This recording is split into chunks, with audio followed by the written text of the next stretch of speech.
Hello, thank you for joining me for Hope for Today.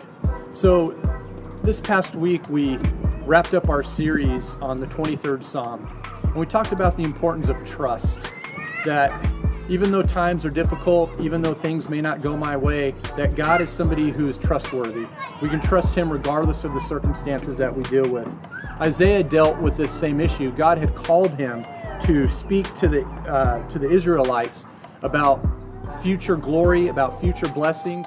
But in the meantime, God gave Isaiah a vision of news that was not very good. Matter of fact, Isaiah spells it out. He says in Isaiah 21 that my stomach aches and burns with pain. Sharp pangs of anguish are upon me, like those of a woman in labor. I grow faint when I hear what God is planning, and I'm too afraid to look. So Isaiah received this horrible news. There'd be future glory, future blessings, but in the meantime, things weren't going to go well.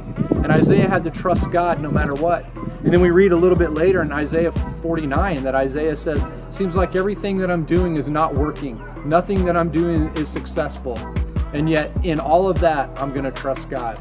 And so I hope that through the message on Sunday and through the text that we read today, that even when life is not perfect, that we'll trust God. Because we all know that at the end of the day, it's easy to trust God when the path is smooth and when things are going well. But when there's bumps in the road, that's when the challenges come. And so I want to encourage you today to trust God. He's reliable, He's dependable, and His plan will prevail in our lives.